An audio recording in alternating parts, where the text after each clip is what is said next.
राधे राधे भक्तों। आज के इस वीडियो में मैं आपको सुनाने जा रही हूँ धर्मराज भगवान की कथा और साथ में सुनेंगे कुछ अन्य देवी देवताओं की कथा। इन कथाओं को श्रद्धा और भक्ति पूर्वक सुनने से भगवान की कृपा से भक्तों की हर मनोकामना अवश्य ही पूरी होती है। कथा का शुभ आरंभ करते हैं। प्रेम से बोलिए जय श्री गणेश। सुनिए धर्मराज भगवान की कथा। बहुत समय पहले की बात है। एक गांव में एक बुजुर्ग महिला रहती थी। उन्होंने अपना पूरा जीवन प्रभु की भक्ति में समर्पित कर दिया था। हर सुबह और शाम वे प्रभु का ध्यान करती, मंदिर जाती और सभी के साथ प्रेम पूर्वक व्यवहार करती थी। जब उनकी मृत्यु का समय आया तो स्वयं यमराज उनके सामने प्रकट हुए। महिला हाथ जोड़कर बोली, हे यमराज, मुझे बताइए, आप मुझे कहाँ ले जा रहे हैं, स्वर्ग में या नरक में? यमराज जी मुस्कुराकर बोले, माता, आपने पूरे जीवन प्रभु की सच्चे मन से भक्ति की है। प्रभु आपसे अति प्रसन्न है और उन्होंने आपको अपने धाम बुलाया है। इसलिए ना हम आपको स्वर्ग ले जाएंगे, ना नरक, सीधे प्रभु के धाम ले जाएंगे। बुजुर्ग महिला अति प्रसन्न हुई, लेकिन मन में एक जिज्ञासा उठी। वे बोली, यमराज जी, मेरी एक छोटी सी इच्छा है। मैंने जीवन भर सुना है कोई मरने के बाद स्वर्ग जाता है या नरक, पर मैं स्वयं कभी देख नहीं पाई। क्या मैं जाने से पहले यह देख सकती हूँ कि वो दोनों कैसे होते हैं? यमराज जी मुस्कुराकर कहने लगे, आपकी भक्ति के कारण आपकी इच्छा पूरी की जाएगी। पहले आपको नरक दिखाएंगे, फिर स्वर्ग और अंत में प्रभु के धाम चलेंगे। भक्तों, यमराज सर्वप्रथम उस बूढ़ी माँ को नरक में लेकर पहुंचे। वहां का दृश्य देखकर महिला अस्तबद्ध रह गई। हर ओर चीख, दर्द, भय और अंधकार था। लोग रो रहे थे, तड़प रहे थे, पर मर नहीं पा रहे थे। चारों ओर दुख का साम्राज्य था। बीच में एक बड़ा सा बर्तन 100 फीट ऊंचाई पर लटका हुआ था।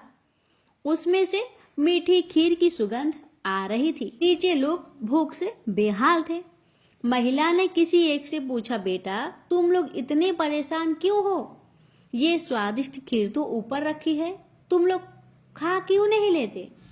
वह व्यक्ति रोते हुए बोला, माँ, वही तो हमारी पीड़ा है। बर्तन इतना ऊंचा है कि कोई पहुंच नहीं सकता। हमारे पास इतनी बड़ी चम्मच है, पर कोई उसका उपयोग नहीं कर पा रहा। भूख से तड़प रहे हैं, लेकिन खीर तक हाथ नहीं पहुंचता। महिला को उन पर दया आई, पर कुछ कर नहीं सकती थी। अब यमराज जी उन्हें स्वर्ग लेकर पहुंचे। वहां हंसी खुशी का माहौल था। लोग प्रसन्नचित्त थे। संगीत गूंज रहा था। सभी हंसते मुस्कुराते एक दूसरे की सेवा कर रहे थे। महिला ने चारों ओर देखा। आश्चर्य, जहां भी वही दृश्य था। बीच में वही ऊंचा बर्तन 100 फीट ऊपर, वही स्वादिष्ट खीर और वही बड़ी चम्मच, पर यहाँ कोई भूखा नहीं था। सबके चेहरे पर संतोष और प्रसन्नता थी। महिला ने उत्सुकता से पूछा, ये कैसे संभव है? परिस्थिति तो वही है जो नरक में थी, पर वहां लोग दुखी थे और यहाँ सब प्रसन्न है। एक व्यक्ति ने कहा, माता, इस प्रश्न का उत्तर आपको हमारे वरिष्ठ जी से मिलेगा। महिला उस बुजुर्ग व्यक्ति के पास गई। उन्होंने मुस्कुरा कर कहा, माता, फर्क सिर्फ सोच का है। वहां सब स्वार्थी थे, केवल अपने लिए खाना चाहते थे, इसलिए कोई नहीं खा सका। यहाँ हम सब मिलकर रहते हैं, एक के ऊपर चढ़कर, जैसे दही हांडी उत्सव में होता है। हम ऊंचाई तक पहुंचते हैं, बर्तन से खीर निकालकर और सबको बांट देते हैं। जो दूसरों को खिलाता है वही तृप्त होता है। यही है स्वर्ग का रहस्य। यमराज जी ने कहा, माता, आपने जीवन भर यही सिखाया था, प्रेम, सहयोग और भक्ति। अब चलिए प्रभु के धाम चले। महिला मुस्कुराई और बोली, अब मैं समझ गई हूँ कि स्वर्ग और नरक हमारे कर्मों और विचारों से बनते हैं। यह कहकर वे शांतिपूर्वक प्रभु के धाम चली गई। कहानी का संदेश यह है, जीवन की परिस्थितियां सबके लिए लगभग समान होती है, फर्क केवल दृष्टिकोण और कर्मों का होता है। यही हम मदद करने, प्रेम बांटने और दूसरों के सुख में सुखी रहने की आदत डाल ले तो हमारा जीवन स्वयं स्वर्ग बन जाता है। पर यदि हम केवल अपने बारे में सोचें, शिकायत करें और संयोग ना करें तो वही जीवन नरक बन जाता है। हालात नहीं, हमारा दृष्टिकोण तय करता है कि हम स्वर्ग में हैं या नरक में। दूसरों की मदद ही असली भक्ति है। जो प्रेम और सहयोग से जीता है वही ईश्वर के सबसे करीब होता है। प्रेम से बोलिए हरे कृष्णा। धर्मराज भगवान की जय। सुनेंगे दूसरी कथा। दो सेठानियां थी।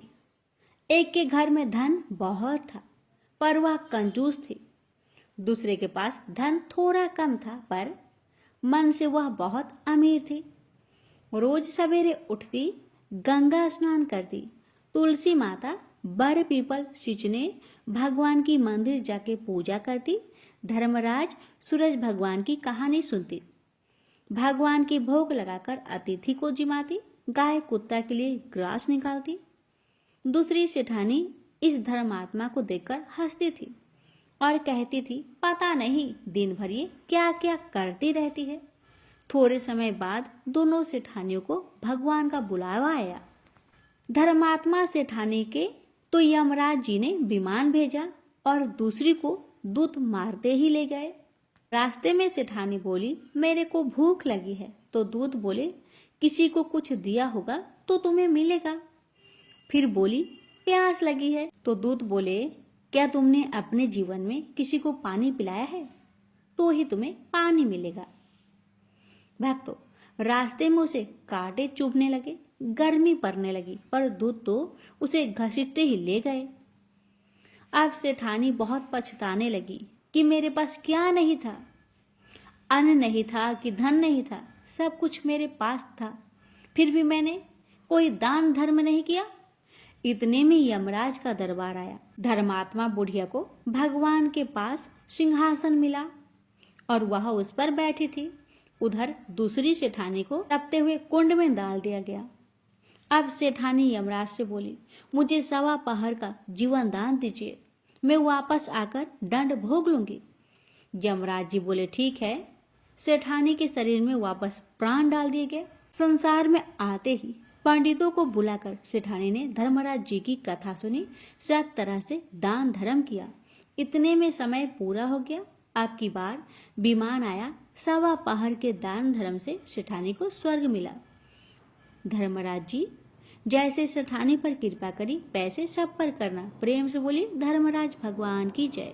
एक समय की बात है कि नैमिषारण्य में सहस्त्रों शौनक आदि ऋषिगण परम श्रद्धा के साथ पुराणों के मनमज्ञ सूत जी महाराज से पूछने लगे, भगवान, हम आपके मुखा रविंद्र से धर्मराज जी की कथा, उसका विधान तथा महात्म्य सुनना चाहते हैं, सो आप हमें कृपा करके सुनाइए।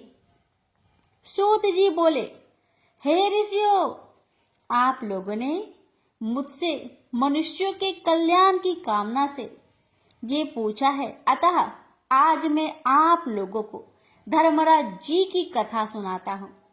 सारे तीर्थ तथा व्रत करने से तथा नाना प्रकार का दान देने वाले मनुष्य भी जिनके उद्यापन को किए बिना सुख की भागी नहीं हो सकते, इस विषय में आप लोगों को इस लोक में सुख और आगे स्वर्ग की प्राप्ति के लिए धर्मराज जी की श्रेष्ठ कथा कहूंगा।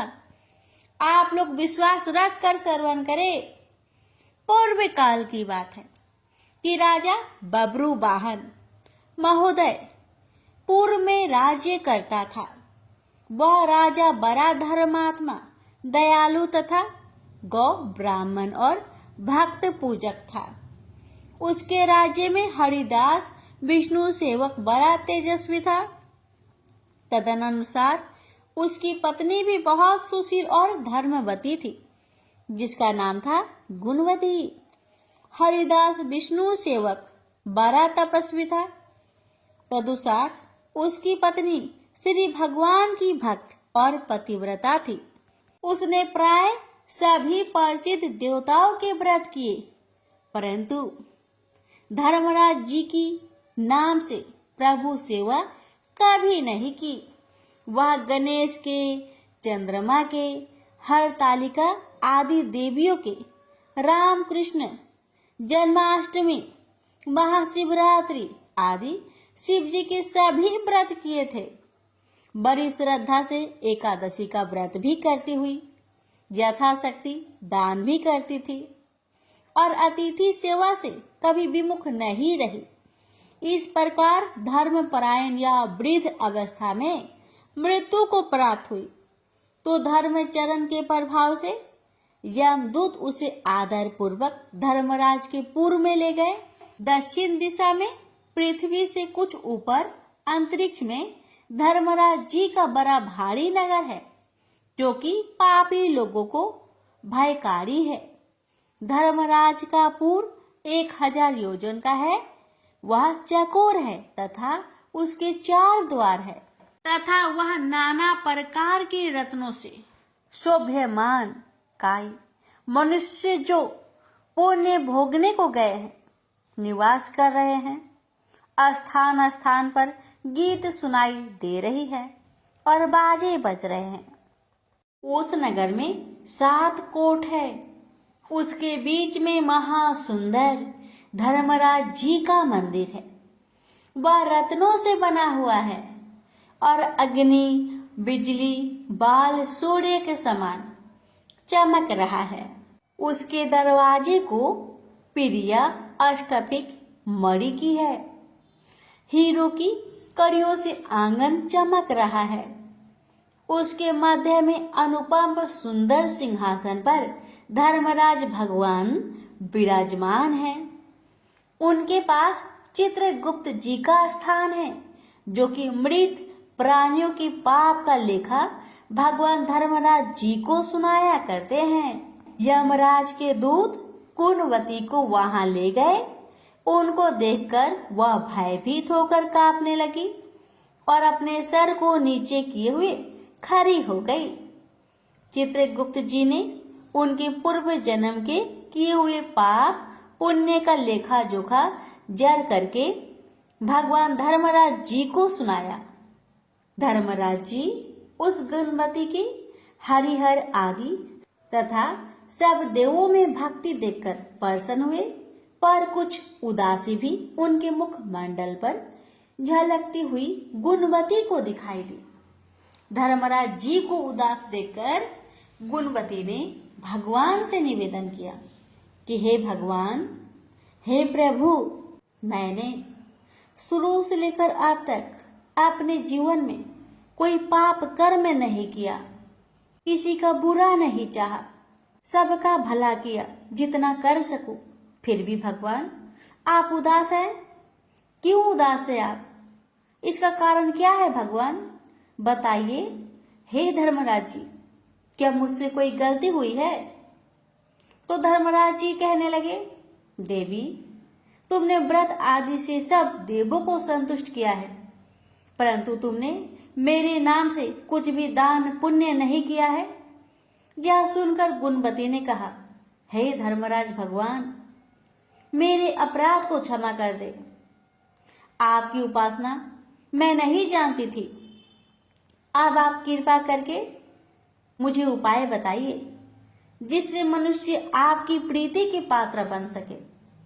यदि मैं आपके भक्ति मार्ग को आपके मुख से श्रवण कर वापस मृत्यु लोक में जा सकूं, तो भगवान मैं आपको संतुष्ट करने की उपाय करूंगी। गुणवती की बात सुन धर्मराज जी ने कहा, सूर्य भगवान के उत्तरायण में जाते ही जो महापुण्यवती मकर संक्रांति आती है, उस दिन से मेरी पूजा शुरू करनी चाहिए। इस प्रकार साल भर मेरी कथा सुने और मेरी पूजा करे। इसमें कभी नागा नहीं करे। आपातकाल आने पर भी मेरे धर्म के इस 10 अंगों का पालन करता रहे। घृत यथा, लाभ, संतोष, क्षमा, नियम द्वारा मन को बस में करना, किसी की वस्तु को नहीं चुराना, मन से पर स्त्रियों या पुरुषों से बाँचना, यानी मन की शुद्धि और शारीरिक शुद्धि, इंद्रियों के बस में रहना, बुद्धि की पवित्रता यानी मन में बुरे विचार न आने देना, शास्त्र विद्या का स्वाध्याय यानी पाठ, पूजा, कथा श्रवण या व्रत रखना और तदा अनुसार दान पुण्य करना, सत्य बोलना, सत्यता का ही व्यवहार और क्रोध न करना, ये 10 धर्म के लक्षण हैं। और मेरी इस कथा को नियम से सदा सुनता रहे, पढ़ता रहे और यथाशक्ति दान पुण्य तथा परोपकार करता रहे। जब साल भर बाद फिर मकर संक्रांति आए तब उद्यापन कर दे। सोने की या असमर्थ हो तो चांदी की मूर्ति बनाए। किसी विद्वान ब्राह्मण द्वारा पूजन हवन आदि करे। मूर्ति की प्राण प्रतिष्ठा कर पंचामृत से स्नान करा, षोडशोपचार से उसकी पूजा करे तथा चित्रगुप्त जी की भी पूजा करे। वह सफेद काले तिलों के लड्डू का भोग लगाए। हमारी पूर्ण पुष्टि के लिए ब्राह्मण को भी भोजन कराए और बांस की छावड़ी में 5.25 सिर धान्य जवार जो मुक्ता तुल्य मानी है किसी ब्राह्मण या मंदिर में भेंट करे। स्वर्ग में चढ़ने के लिए सोने या चांदी की नसेली धर्मराज मंदिर में दान करे। इसके साथ ही सुंदर बनी हुई सैया, मुलायम गद्दा तथा रजाई और तकिया हो। इसके अलावा कंबल, पादुकाएं, लकड़ी या डंडा, लोटा, टोल, 5 कपड़े भी धर्मराज जी के निमित्त और यदि समर्थ हो तो श्वेत, काली या लाल गाय चित्रगुप्त के निमित्त धर्मराज मंदिर में दान करना चाहिए। ये सभी वस्तुएं सर्व साधारण के लिए हैं। धनवान व्यक्ति और भी दान करे तो उत्तम है। गुणवती ने धर्मराज जी से प्रार्थना की, हे प्रभु, यदि ऐसी बात है, यह दूतों से मुझे छुड़ाकर फिर संसार में भेजिए, जिससे मैं आपके कथा का प्रचार कर सकूं। जैसे ही उसकी प्रार्थना पर भगवान धर्मराज जी ने गुणवती को भूलोक पर वापस जाने की स्वीकृति दे दी। उसी समय मृत शरीर में पुनः प्राणों का संचार हो गया और उसके पुत्र कहने लगे, हमारी माता जी भी जीवित हो गई। इसके बाद गुणवती ने अपने पति और पुत्र आदि को सब बातें बताई जो धर्मराज जी ने मनुष्य के कल्याण के लिए कही थी। और गुणवती ने मकर संक्रांति से विधिवत उसने धर्मराज जी की प्रतिदिन पूजा और कथा आरंभ कर दी और स्वर्ग जाने के लिए दान पुण्य कर्म आदि भी आरंभ करने लगी। इस प्रकार गुणवती साल भर कथा सुनकर धर्म के 10 अंगों का पालन कर तब पुनः मृत्युपरांत वापस स्वर्ग में देवताओं ने गुणवती का आदर किया और सदा स्वर्गीय भोगों को भोगती रही। सूत महाराज ने सनकादिक ऋषियों से कहा, हे मुनियों, जिस घर में स्त्री या पुरुष इस धर्मराज भगवान की व्रत कथा को श्रद्धा से पढ़े या सुने तो वो दुख से मुक्त हो जाते हैं तथा संपूर्ण दान देने से पाप मुक्त हो जाते हैं। इसमें कोई संशय की बात नहीं कि मृत्यु काल में यमदूत जो लेने आते हैं वो भी उसको आदर पूर्वक ले जाते हैं और धर्मराज भी उसे सदा सुखी रखते हैं। यदि उन मनुष्य के कुछ पाप बाकी भी हो तो शीघ्र ही पाप नाश का उपाय बताकर शीघ्र ही पाप मुक्त कराने में सहायक बन जाते हैं। गरुड़ पुराण आदि में लिखा है, पापी लोग को यमदूत भयानक यातनाएं देते हुए ले जाते हैं, परंतु धर्मराज जी की कथा व दान पुण्य धर्म राज मंदिर में करते हैं, वह मनुष्य यमपुरी में कष्ट नहीं पाते। वह मनुष्य शीघ्र ही स्वर्ग तथा मोक्ष को प्राप्त होते हैं। प्रेम से बोलिए धर्मराज भगवान की जय। हे धर्मराज जी भगवान, आपकी कथा कहने वाले, श्रद्धा पूर्वक सुनने वाले सभी भक्तों पर अपनी कृपा सदा सर्वदा बनाए रखे। प्रेम से बोलिए धर्मराज भगवान की जय। पोपा बाई की कथा। किसी गांव में एक पोपा बाई रहती थी। वह बहुत ज्यादा नियम व्रत करती थी। एक दिन उसने भाई व भाभी से कहा कि मैं शादी नहीं करूंगी, इसलिए मेरी झोपड़ी गांव के बाहर बना दो और गांव के सभी लोगों से कह दो कि वह अपनी गाय व बछड़ों को मेरे यहाँ ही घास फूस चरने को भेज दे। जो बचा खुचा खाना है वो मुझे खाने को दे दे।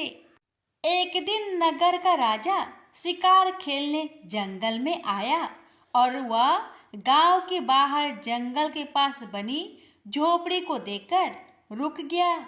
झोपड़ी के पास जाकर उसने आवाज लगाई कि कौन है, लेकिन भीतर से कोई आवाज न आने पर वह लगातार दरवाजा खटखटाता रहा। तब पोपा बाई उठी और कहने लगी कि कौन हो तुम जो बार बार दरवाजा बजा रहे हो, क्यों आवाज लगा रहे हो। राजा ने कहा कि मैं यहाँ का राजा हूँ और तुम्हारे साथ विवाह करूँगा। पोपा बाई ने कहा कि जहाँ से आए हो वहीं चले जाओ, मैं किसी पराई आदमी का मुंह नहीं देखती हूँ। राजा ने पोपा बाई की एक न सुनी और उसे जबरदस्ती उठा कर ले गया। तब पोपा बाई ने राजा को श्राप दिया कि उसका सारा राजपाट नष्ट हो जाएगा। महल में आने पर राजा की रानियों ने सारी बात सुनकर राजा से अनुरोध किया कि इसे वहीं वापस छोड़ आओ। राजा जब पोपा बाई को वापस झोपड़ी में छोड़ने जाने लगा तो रास्ते में पाप की नदी आई जिसमें वह डूब गया। पोपा बाई धर्मराज जी के यहाँ पहुंची और धर्मराज जी ने उन्हें स्वर्ग का राज दे दिया। एक बार एक सेठ व सेठानी मृत्यु लोक से स्वर्ग लोक आए तो उसके द्वार बंद देखकर वह धर्मराज जी से द्वार खोलने का आग्रह करते हैं। धर्मराज जी कहते हैं इस द्वार पर पोपा बाई का राज है। इस पर सेठ सेठानी कहते हैं कि हम पोपा बाई को नहीं जानते हैं। धर्मराज जी उन दोनों की बात सुनकर कहते हैं कि तुम दोनों 7 दिन तक मृत्यु लोक में रहो। 8 खोपरा से राई भरकर 5 कपड़े ऊपर रखकर कहानी सुनकर उद्यापन करना और कहना कि राज है पोपा बाई लेखा लेगी राई राई का। सारे बोलो पोपा बाई की जय।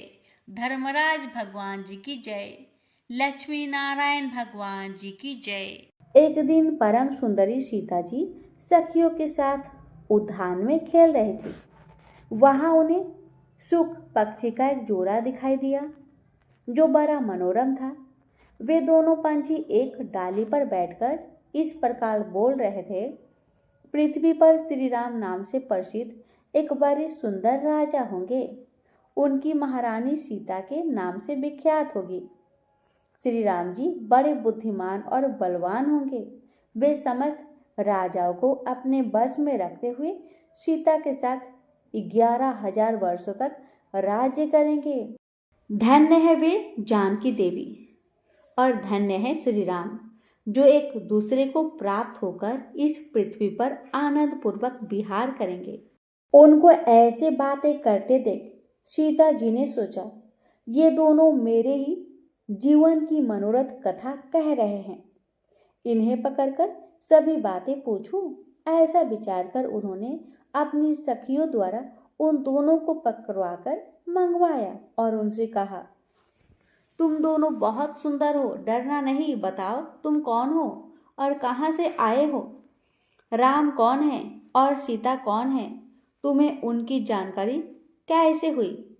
इन सारी बातों को शीघ्रता से बताओ। मेरी ओर से तुम्हें कोई भय नहीं होगा। सीता जी की इस प्रकार पूछने पर उन पंछियों ने कहा, देवी, वाल्मीकि नाम से परिचित एक बहुत बड़े महर्षि है जो धर्म में यज्ञों में श्रेष्ठ माने जाते हैं। हम दोनों उन्हीं के आश्रम में रहते हैं।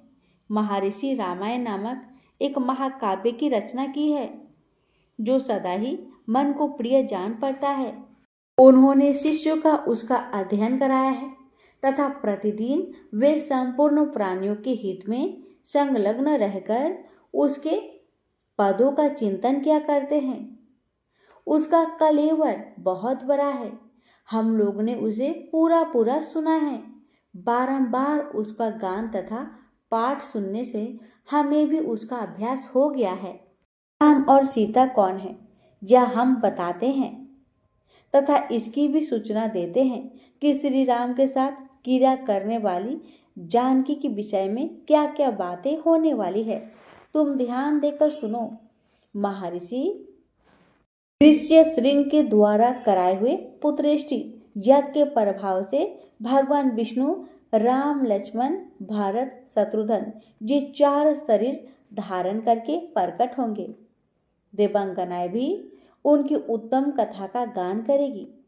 श्री राम महर्षि विश्वामित्र के साथ भाई लक्ष्मण सहित हाथ में धनुष लिए मिथिला पधारेंगे। वहां वे एक ऐसे धनुष को जिसे दूसरा कोई उठा भी नहीं सकेगा तोड़ डालेंगे और अत्यंत मनोहर रूप वाली जनक किशोरी सीता को अपने धर्म पत्नी रूप में ग्रहण करेंगे। फिर उन्हीं के साथ श्री राम जी अपने विशाल साम्राज्य का पालन करेंगे। यह तथा और भी बहुत सी बातें जो वहां रहते समय हमारे सुनने में आई है, संक्षेप में मैंने तुम्हें बता दी। अब हम जाना चाहते हैं, हमें छोड़ दो। कानों को अत्यंत मधुर प्रतीत होने वाली पंछियों की ये बातें सुनकर सीता जी ने उन्हें मन में धारण कर लिया और पुनः उनसे इस प्रकार पूछा, राम कहाँ होंगे, किसके पुत्र है और कैसे वे दुल्हा भेष में आकर जानकी को ग्रहण करेंगे तथा मनुष्य अवतार में उनका श्री विग्रह कैसा होगा। उनके प्रश्न को सुनकर सुख मन ही मन जान गई कि ये ही सीता है। उन्हें पहचान कर वह सामने आकर उनके चरणों में गिरकर बोली, श्री राम का मुख कमल की कली के समान सुंदर होगा। नेत्र बड़े बड़े और खिले हुए पंकज की शोभा को धारण करने वाले होंगे। नासिका ऊंची पतली तथा मनोहारिणी होगी। दोनों भवें सुंदर ढंग से मिली होने के कारण मनोहर प्रतीत होगी। गला शंख के समान सुशोभित और छोटा होगा। स्थल उत्तम चौड़ा और शोभा संपन्न होगा।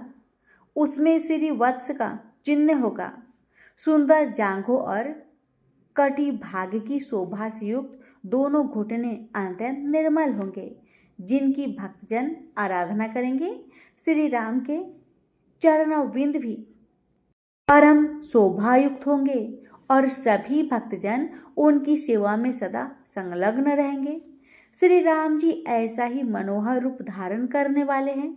जिसके 100 मुख है वह भी उनके गुणों का बखान नहीं कर सकता।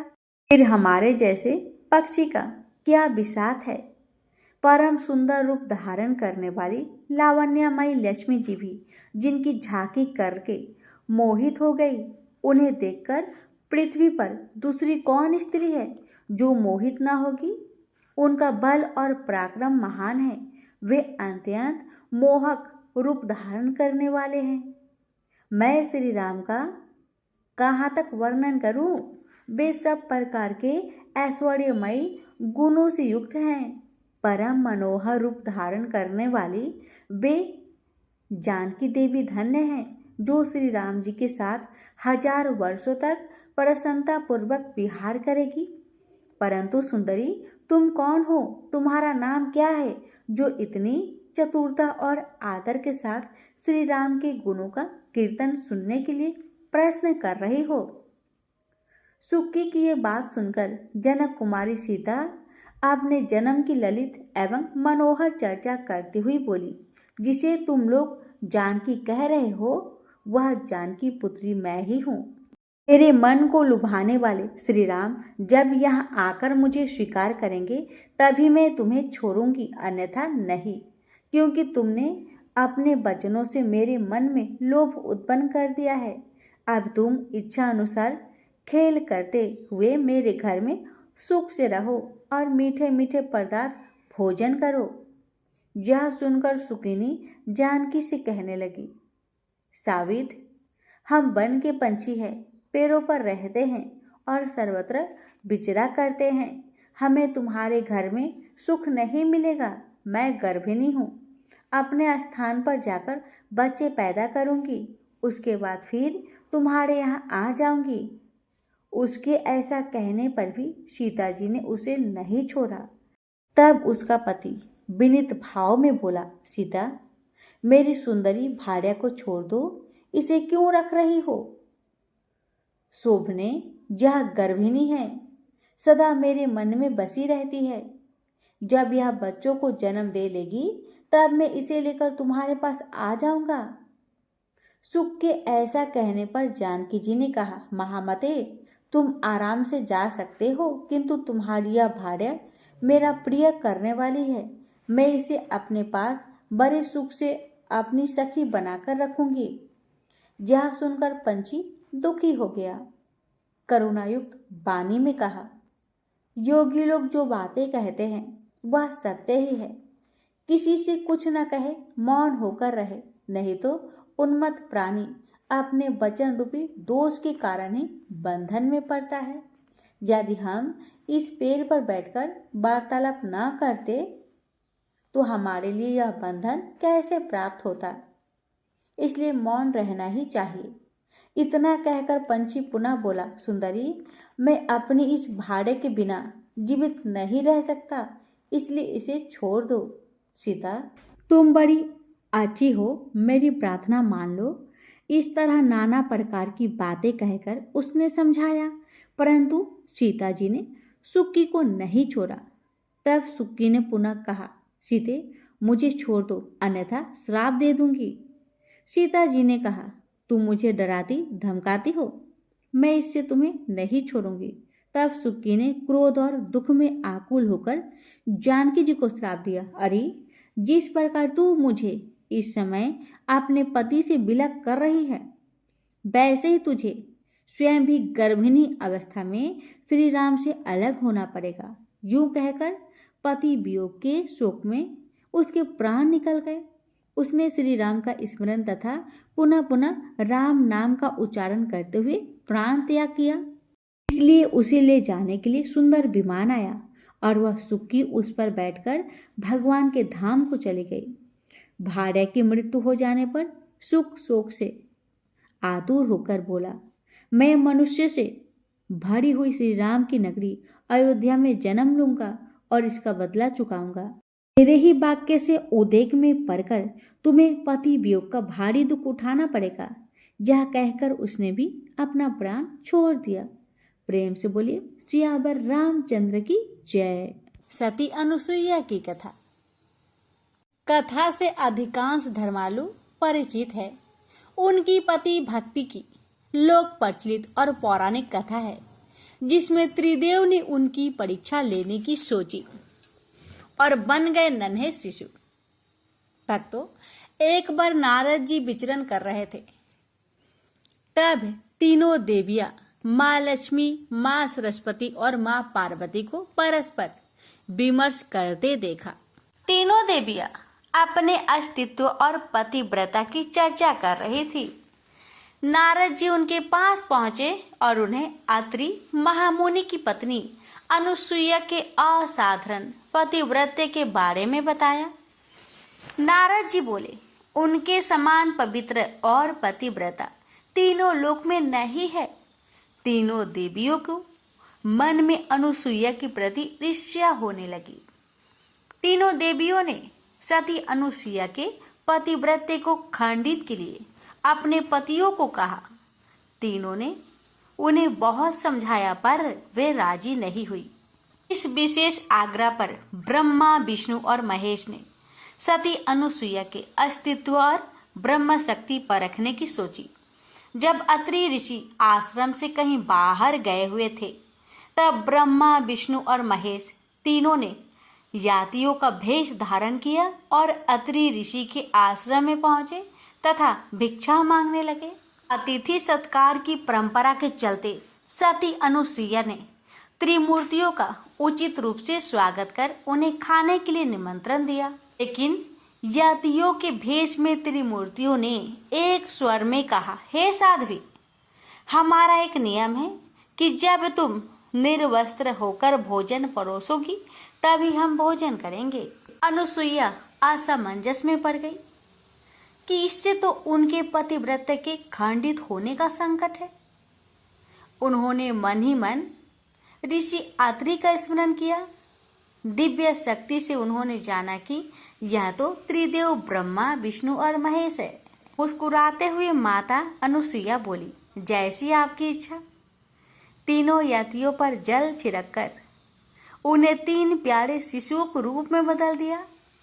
सुंदर शिशु देखकर माता अनुसुईया के हृदय में मातृत्व भाव उमड़ पड़ा।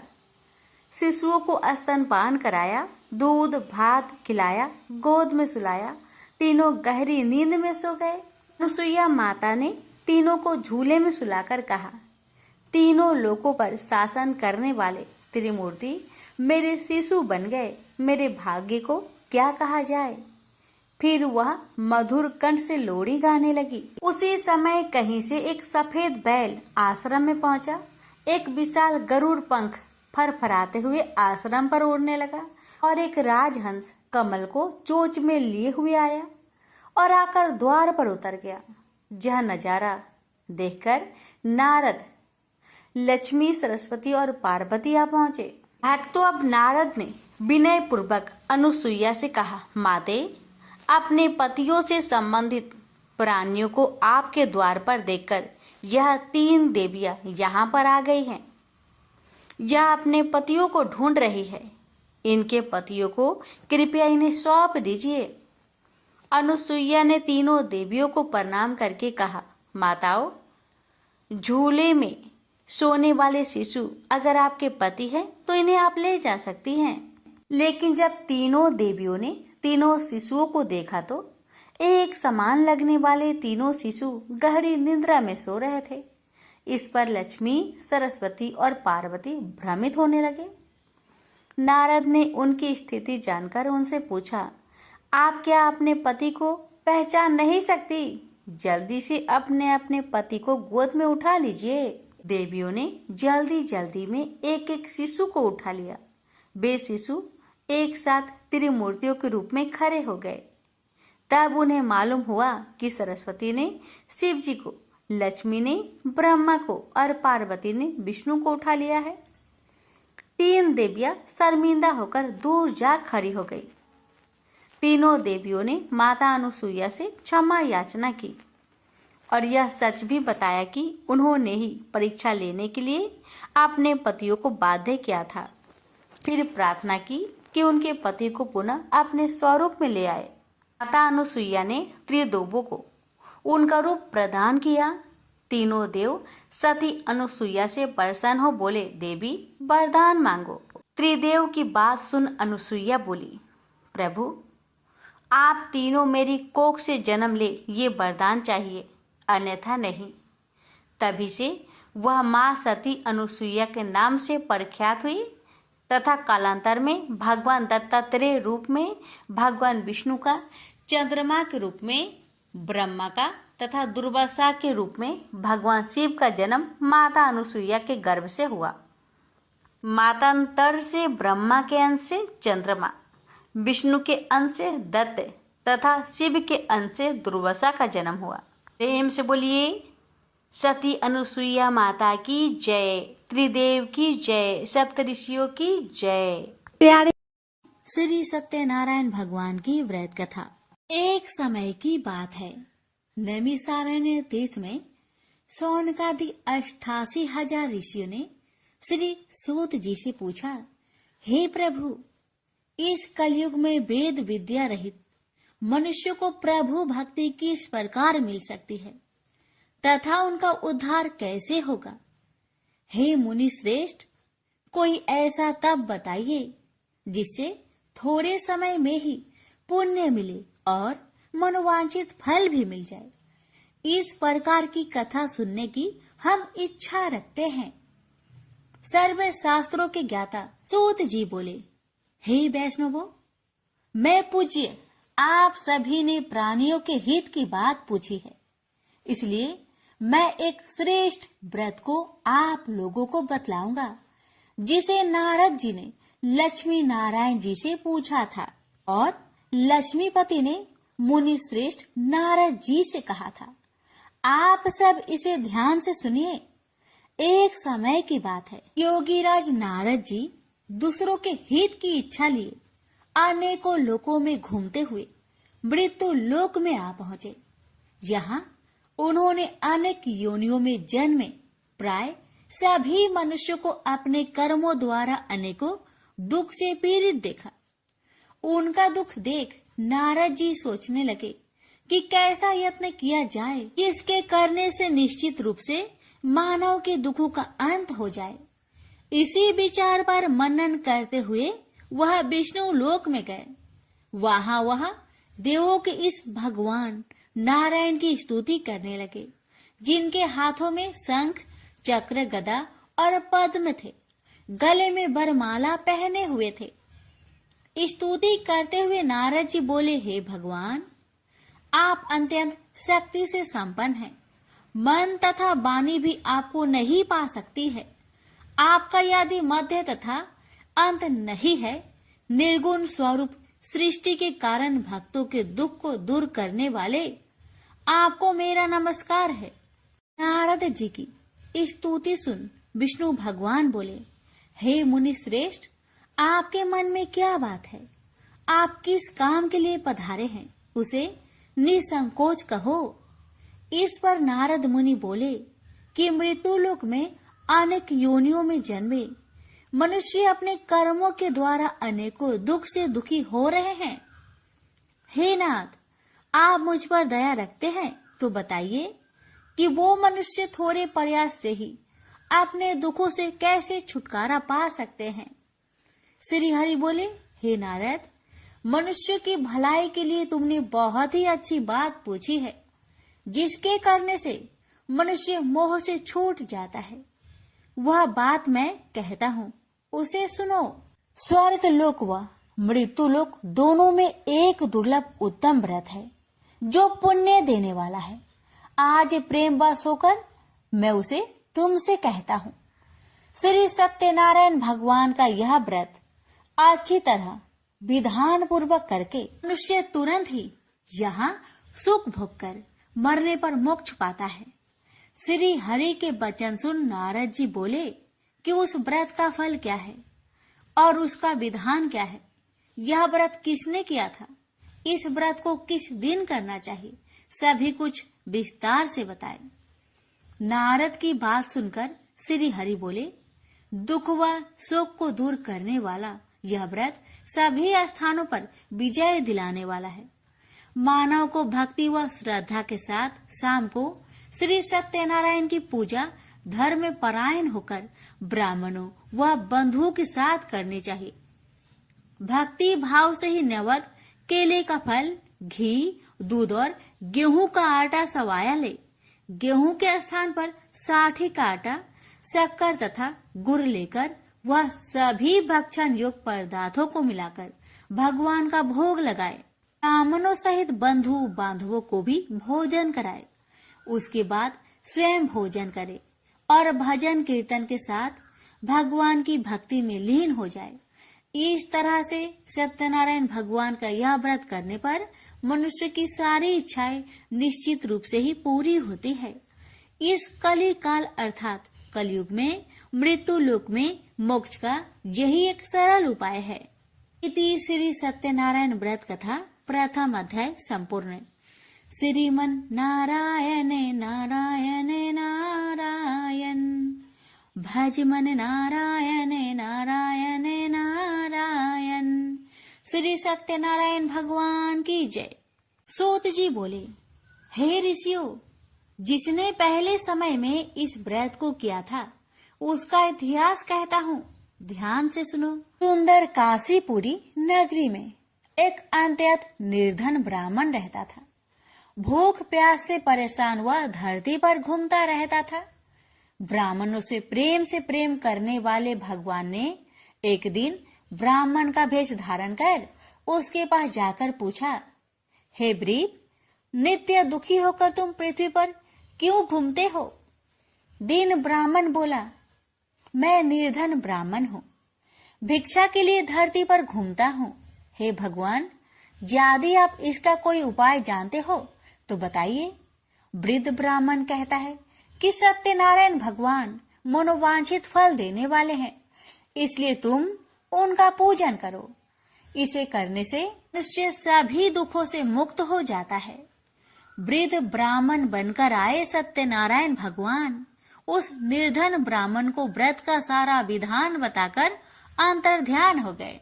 ब्राह्मण मन ही मन सोचने लगा कि जिस व्रत को वृद्ध ब्राह्मण करने को कह गया है, मैं उसे जरूर करूंगा। यह निश्चय करने के बाद उसे रात में नींद नहीं आई। वह सवेरे उठकर सत्यनारायण भगवान के व्रत का निश्चय कर भिक्षा के लिए चला गया। उस दिन निर्धन ब्राह्मण को भिक्षा में बहुत धन मिला, जिससे उसने बंधु बांधवों के साथ मिलकर श्री सत्यनारायण भगवान का व्रत संपन्न किया।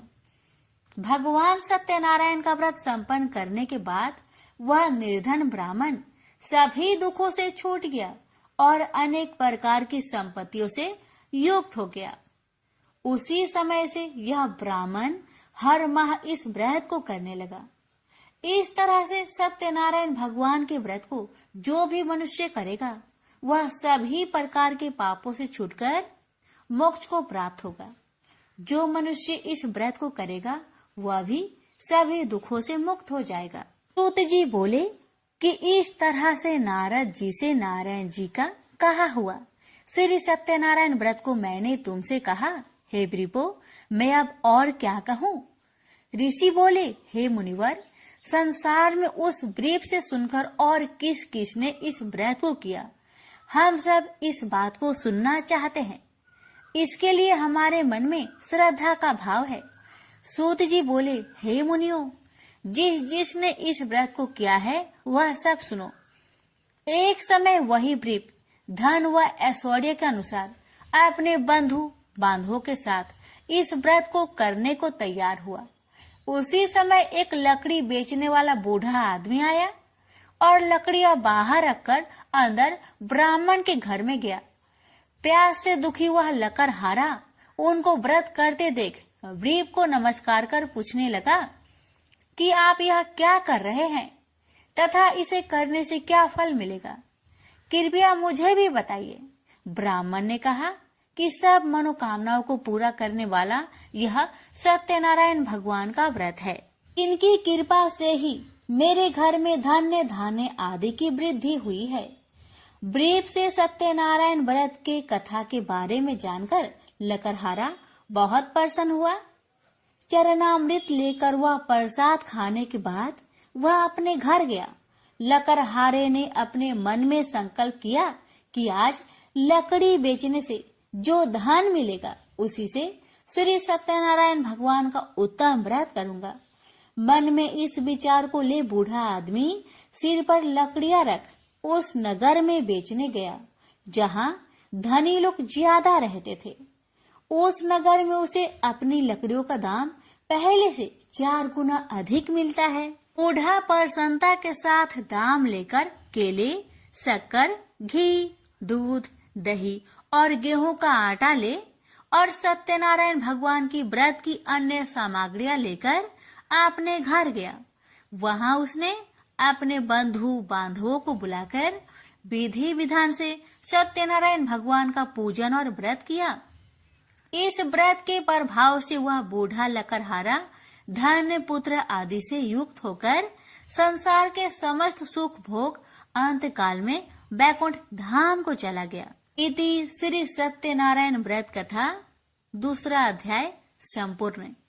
श्रीमन नारायण नारायण नारायण भज मन नारायण नारायण नारायण। श्री सत्यनारायण भगवान की जय। सूत जी बोले, हे श्रेष्ठ मुनियों, अब आगे की कथा कहता हूँ। पहले समय में उल्कामुख नाम का एक बुद्धिमान राजा था। वह सत्य वक्ता और जितेंद्रिय था। प्रतिदिन देव स्थानों पर जाता और निर्धनों को धन देकर उनके कष्ट दूर करता था। उसकी पत्नी कमल के समान मुख वाली तथा सती साध्वी थी। भद्रशिला नदी के तट पर उन दोनों ने श्री सत्यनारायण भगवान का व्रत किया। उसी समय साधु नाम का एक वैश्य आया। उसके पास व्यापार करने के लिए बहुत सा धन भी था। राजा को व्रत करते देखकर वह विनय के साथ पूछने लगा, हे राजन, भक्ति भाव से पूर्ण होकर आप यह क्या कर रहे हैं? मैं सुनने की इच्छा रखता हूँ, तो आप मुझे बताए। राजा बोले, हे साधु, अपने बंधु बांधवों के साथ पुत्र आदि की प्राप्ति के लिए एक महाशक्तिमान श्री सत्यनारायण भगवान का व्रत व पूजन कर रहा हूँ। राजा के वचन सुन साधु आदर से बोला, हे राजन, मुझे इस व्रत का सारा विधान कहिए। आपके कथा अनुसार मैं भी इस व्रत को करूँगा। मेरी भी संतान नहीं है और इस व्रत को करने से निश्चित रूप से मुझे संतान की प्राप्ति होगी। राजा से व्रत का सारा विधान सुनकर व्यापार से निवृत्त हो वह अपने घर गया। साधु वैश्य ने अपनी पत्नी को संतान देने वाले इस व्रत का वर्णन कह सुनाया और कहा कि जब मेरी संतान होगी तब मैं इस व्रत को करूँगा। साधु ने इस तरह के वचन अपनी पत्नी लीलावती से कहे। एक दिन लीलावती पति के साथ आनंदित हो सांसारिक धर्म में प्रवृत्त होकर सत्यनारायण भगवान की कृपा से गर्भवती हो गई। 10वें महीने में उसके गर्भ से एक सुंदर कन्या ने जन्म लिया। दिनों दिन वह ऐसे बढ़ने लगी जैसे कि शुक्ला पक्ष का चंद्रमा बढ़ता है। माता पिता ने अपनी कन्या का नाम कलावती रखा। एक दिन लीलावती ने मीठे शब्दों में अपने पति को याद दिलाया कि आपने सत्यनारायण भगवान के जिस व्रत को करने का संकल्प किया था उसे करने का समय आ गया है। आप इस व्रत को करिए। साधु बोला कि हे प्रिय, इस व्रत को मैं उसके विवाह पर करूँगा। इस प्रकार अपनी पत्नी को अवशासन देकर वह नगर को चला गया। कलावती पिता के घर में रह वृद्धि को प्राप्त हो गई। साधु ने एक बार नगर में अपनी कन्या को सखियों के साथ देखा तो तुरंत ही दूत को बुलवाया और कहा कि मेरी कन्या की योग वर देखकर आओ। साधु की बात सुनकर दूत कंचन नगर में पहुंचा और वहां देखभाल कर लड़की के सुयोग बनिक पुत्र को ले आया। सुयोग लड़के को देख साधु ने बंधु बांधवों को बुलाकर अपनी पुत्री का विवाह कर दिया। लेकिन दुर्भाग्य की बात ये कि साधु ने अभी भी श्री सत्यनारायण भगवान का व्रत नहीं किया। इस पर श्री भगवान क्रोधित हो गए और श्राप दिया कि साधु को अत्यधिक दुख मिले। अपने कार्य में कुशल साधु बनिया जमाई को लेकर समुद्र के पास स्थित होकर रत्नासारपुर नगर में गया। वहां जाकर दामाद ससुर दोनों मिलकर चंद्रकेतु राजा के नगर में व्यापार करने लगे। एक दिन भगवान सत्यनारायण की माया से एक चोर राजा का धन चुराकर भाग रहा था। उसने राजा के सिपाहियों को अपना पीछा करते देख चुराया हुआ धन वहां रख दिया जहां साधु अपने जामाई के साथ ठहरा हुआ था। राजा के सिपाहियों ने साधु वैश्य के पास राजा का धन पड़ा देखा तो वह ससुर जामाई दोनों को बांधकर प्रसन्नता से राजा के पास ले गए और कहा कि उन दोनों चोरों को हम पकड़ लाए हैं। आप आगे की कार्यवाही की आज्ञा दे। राजा की आज्ञा से उन दोनों को कठिन कारावास में डाल दिया गया और उनका सारा धन भी उनसे छीन लिया गया। श्री सत्यनारायण भगवान के शराप से साधु की पत्नी भी बहुत दुखी हुई। घर में जो धन रखा था उसे चोर चुरा ले गए। शारीरिक तथा मानसिक पीड़ा व भूख प्यास से अति दुखी हो अन्न की चिंता में कालावती के ब्राह्मण के घर गई। वहां उसने श्री सत्यनारायण भगवान का व्रत होते देखा। फिर कथा भी सुनी। वह प्रसाद ग्रहण कर वह रात को घर वापस आई। माता ने कलावती से पूछा कि हे पुत्री, अब तक तुम कहाँ थी? तेरे मन में क्या है? कलावती ने अपने माता से कहा, हे माता, मैंने एक ब्राह्मण के घर में श्री सत्यनारायण भगवान का व्रत देखा है। कन्या के वचन सुन लीलावती भगवान की पूजन की तैयारी करने लगी। लीलावती ने परिवार व बंधुओं सहित सत्यनारायण भगवान का पूजन किया और उनसे वर मांगा कि मेरे पति तथा जमाई शीघ्र घर आ जाए। साथ ही यह भी प्रार्थना की कि हम सबका अपराध क्षमा करे। श्री सत्यनारायण भगवान इस व्रत से संतुष्ट हो गए और राजा चंद्रकेतु को सपने में दर्शन दे कहा कि हे राजन, तुम उन दोनों वेश्या को छोड़ दो और तुमने उनका जो धन लिया है उसे वापस कर दो। अगर ऐसा नहीं किया तो मैं तुम्हारा धन, राज्य व संतान सभी को नष्ट कर दूंगा। राजा को यह सब कहकर वह अंतर्ध्यान हो गए। अतः काल सभा में राजा ने अपना सपना सुनाया। फिर बोले कि बानिक पुत्र को कैद से मुक्त कर सभा में लाओ। दोनों ने आते ही राजा को प्रणाम किया। राजा मीठी बानी से बोला, हे महानुभावों, भाग्यवश ऐसा कठिन दुख तुम्हें प्राप्त हुआ है, लेकिन अब तुम्हें कोई भय नहीं है। ऐसा कह राजा ने उन दोनों को नए वस्त्र भूषण भी पहनाए और जितना धन उनका लिया था उससे 2 गुना धन वापस कर दिया। दोनों वेश्या अपने घर को चल दिए। श्री सत्यनारायण व्रत कथा का 3रा अध्याय संपूर्ण। श्रीमन नारायण नारायण नारायण, भज मन नारायण नारायण नारायण। श्री सत्यनारायण भगवान की जय। सूत जी बोले, वैश्या ने मंगलाचार कर अपनी यात्रा आरंभ की और अपने नगर की ओर चल दिया। उसके थोड़ी दूर जाने पर एक दंड भेषधारी श्री सत्यनारायण ने उनसे पूछा, हे साधु, तेरी नाव में क्या है? अभिमानी बानिक हंसता हुआ बोला, हे दंडी, आप क्यों पूछते हो? क्या धन लेने की इच्छा है? मेरी नाव में तो बेल व पत्ते भरे हुए हैं। वैश्या के कठोर वचन सुन भगवान बोले, तुम्हारा वचन सत्य हो। दंडी ऐसे वचन कहे वहां से दूर चले गए। कुछ दूर जाकर समुद्र के किनारे बैठ गए। दंडी के जाने के बाद साधु वैश्या ने नित्य क्रिया के पश्चात नाव को ऊंची उठते देखकर अचंभा माना और नाव में बेल पत्ते आदि देख वह मूर्छित हो जमीन पर गिर पड़ा। मूर्छा खोलने पर वह अत्यंत शोक में डूब गया। तब उसका दामाद बोला कि आप शोक न मनाए, यह दंडी का श्राप है, इसलिए हमें उनकी शरण में जाना चाहिए, तभी हमारी मनोकामना पूरी होगी। दामाद की बात सुनकर वह दंडी के पास पहुंचा और अत्यंत भक्ति भाव नमस्कार करके बोला, मैंने आपसे जो असत्य वचन कहे थे उनके लिए मुझे क्षमा दे। ऐसा कहकर महान शोकातुर हो रोने लगा। दंडी भगवान बोले, हे बानिक पुत्र, मेरी आज्ञा से बार बार तुम्हें दुख प्राप्त हुआ है। तू मेरी पूजा से विमुख हुआ। साधु बोला, हे भगवान, आपकी माया से ब्रह्मा आदि देवता भी आपके रूप को नहीं जानते, तब मैं अज्ञानी कैसे जान सकता हूँ? आप प्रसन्न होइए, अब मैं सामर्थ्य के अनुसार आपकी पूजा करूंगा। मेरी रक्षा करो और पहले के समान नौका में धन भर दो। साधु वैश्य के भक्ति पूर्वक वचन सुनकर भगवान प्रसन्न हो गए और उसकी इच्छा अनुसार वरदान देकर अंतर्ध्यान हो गए। ससुर जमाई जब नाव पर आए तो नाव धन से भरी हुई थी।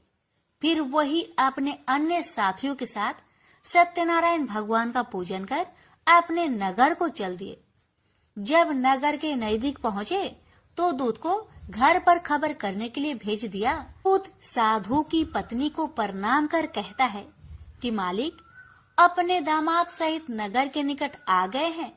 दूत की बात सुन साधु की पत्नी लीलावती ने बड़े हर्ष के साथ सत्यनारायण भगवान का पूजन कर अपनी पुत्री कलावती से कहा कि मैं अपने पति के दर्शन को जाती हूँ, तो कार्य पूर्ण कर शीघ्र आ जाना।